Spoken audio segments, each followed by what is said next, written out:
एक बार की बात है, जबलपुर नाम के शहर में एक छोटा सा परिवार रहता था। उस परिवार में रमेश, मीना और उनके दो बच्चे छाया और राहुल रहते थे। छाया 12 साल की थी और राहुल 2 साल का था। रमेश एक कंपनी में मैनेजर था और वो बहुत ही मेहनती था। पूरा परिवार हंसी खुशी साथ रह रहा था। एक सुबह रमेश ऑफिस जाने के लिए तैयार होता है। जल्दी से मेरा खाना दे दो, आज ऑफिस में मुझे बहुत काम है। जी अभी लाई। मीना जल्दी से रमेश के लिए खाने का डिब्बा लेकर आती है। उसके बाद रमेश ऑफिस चला जाता है। ऑफिस में महेश नाम का एक आदमी रमेश से बहुत चिढ़ता है। पता नहीं ऐसा क्या काम करता है ये रमेश, जो मालिक हर बात के लिए बस इसी को पूछता है। मुझे इसका कुछ करना ही पड़ेगा। एक दिन जब कंपनी से एक बहुत बड़ा ऑर्डर जा रहा होता है तो महेश उसकी चोरी करवा देता है और बड़ी चालाकी से रमेश पर चोरी का इल्जाम लगवा देता है। मैंने चोरी नहीं की, मुझ पर यकीन कीजिए।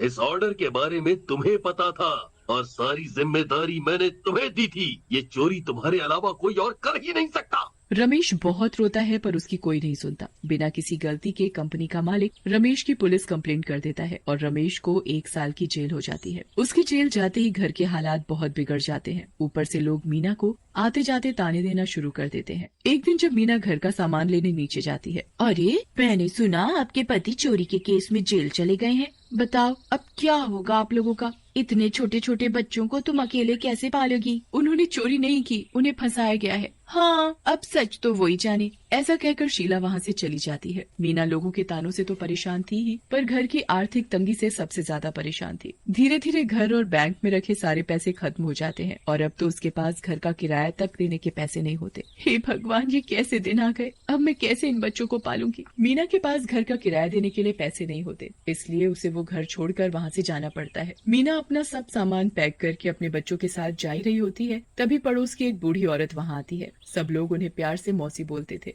बेटी, मैं तेरी परेशानी समझ सकती हूँ, पर क्या करूँ, मैं तुझे अपने घर में भी नहीं रख सकती, क्योंकि मेरे बेटे और बहू को यही लगता है कि रमेश ने सच में चोरी की है। पर मैं तेरी एक मदद कर सकती हूँ। रेलवे स्टेशन के पास मेरा एक छोटा सा पर बहुत पुराना घर है। ये ले वहाँ की चाबी और बच्चों को लेकर वहाँ रह ले। मौसी जी, आपने मेरी बहुत बड़ी मदद की है, आपका बहुत बहुत धन्यवाद। उसके बाद मीना अपने दोनों बच्चों को लेकर वहाँ रहने चली जाती है। मीना को कुछ समझ में नहीं आता कि वो अब आगे क्या करे। मुझे अब इन बच्चों को पालने के लिए कुछ न कुछ तो करना ही पड़ेगा, ऐसे काम नहीं चलेगा। मीना एक चादर का झूला बनाकर राहुल को उसमें लिटा देती है और छाया को उसका ख्याल रखने को कहती है। छाया, मैं बाहर काम ढूंढने जा रही हूँ, तुम घर पर ही रहना और भाई का ध्यान रखना। ठीक है माँ, आप जाओ। मीना आसपास जाकर काम ढूंढती है पर उसे कहीं काम नहीं मिलता। फिर वो पास ही के रेलवे स्टेशन पर जाती है तो देखती है कि वहाँ एक भी खाने की दुकान नहीं है। क्यों ना मैं यहाँ कुछ खाने की चीज बेचना शुरू कर दूं।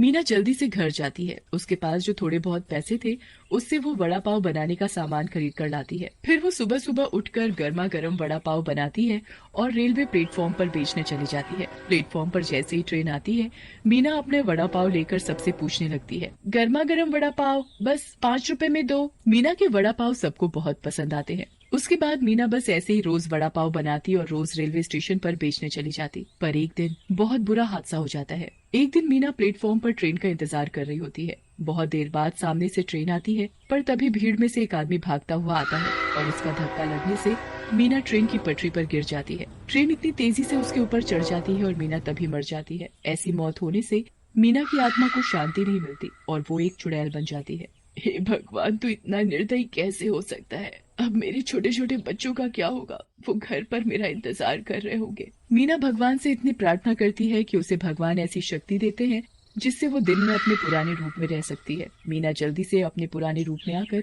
अपने बच्चों के पास जाती है। माँ, कब से मैं आपका इंतजार कर रही थी। राहुल कब से रो रहा है। मीना जल्दी से अपने बच्चों को गले लगा लेती है। रात होने वाली है, मैं तो अपने आप चुड़ैल वाले रूप में आ जाऊंगी। मैं कभी नहीं चाहती कि मेरे बच्चों को ये पता चले कि अब मैं मर चुकी हूँ। मुझे जल्दी से इनको सुलाना होगा।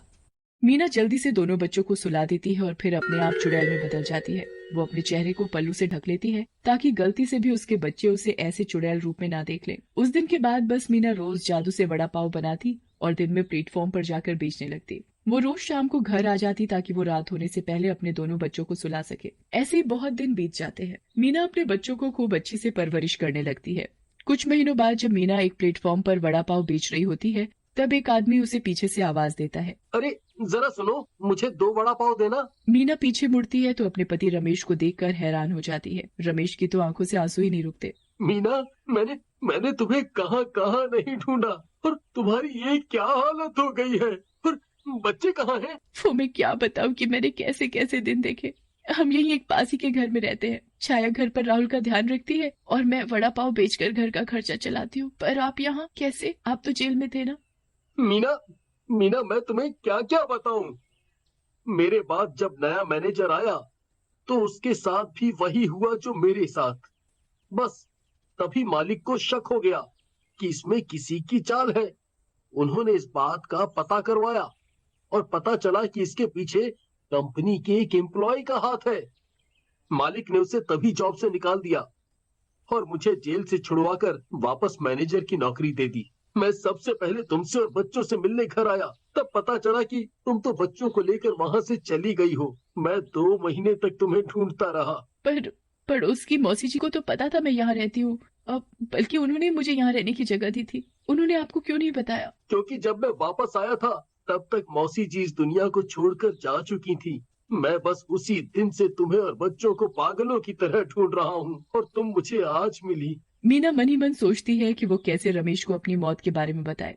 इतने दिनों बाद रमेश को एक खुशी मिली है, वो सब एक पल में मातम में बदल जाएगी। मीना रमेश को कुछ नहीं बताती। रमेश और मीना जल्दी से बच्चों के पास जाते हैं। पापा पापा आप आ गए? मैं कितने दिनों से आपका इंतजार कर रही थी। मैं भी बच्चों, मैं भी। रमेश मीना और बच्चों को पुराने घर में वापस ले जाता है। सब लोग पहले की तरह रहने लगते हैं, पर मीना रोज रात को चुड़ैल बन जाती थी और सब कुछ ठीक हो जाने के बाद भी रोज।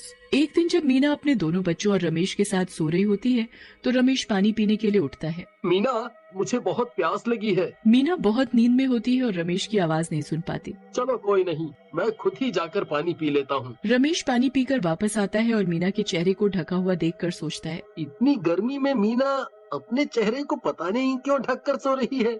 चलो मैं इसका पल्लू चेहरे से हटा देता हूँ। रमेश जैसे ही मीना के चेहरे से साड़ी के पल्लू को हटाता है, वो उसका चुड़ैल वाला रूप देखकर जोर से चिल्लाता है। मीना रमेश के चीखने की आवाज सुनकर उठ जाती है। चुड़ैल, मेरी मीना कहाँ है? बताओ बताओ, मेरी मीना कहाँ है? मैं ही मीना हूँ रमेश। झूठ मत बोलो, सच बताओ, मेरी मीना कहाँ है? मेरी बात पर यकीन करो, मैं ही मीना हूँ।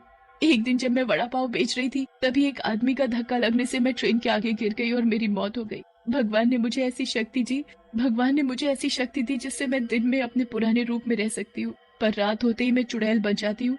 इसलिए आज तक मैं बच्चों के सामने हमेशा रात को अपना चेहरा पल्लू से ढकती रही।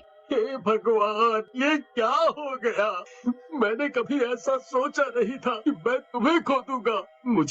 मुझे अभी भी यकीन नहीं हो रहा है, पर मैं सच को बदल भी तो नहीं सकता। अब जब ये सच तुमको पता चली गया है तो मुझे यहाँ से चले जाना चाहिए। तुम बच्चों का अच्छे से ध्यान रखना। ऐसा कहते ही मीना गायब हो जाती है। रमेश अकेले ही बच्चों की परवरिश करता है और उसके बच्चे बहुत बड़े हो जाते हैं।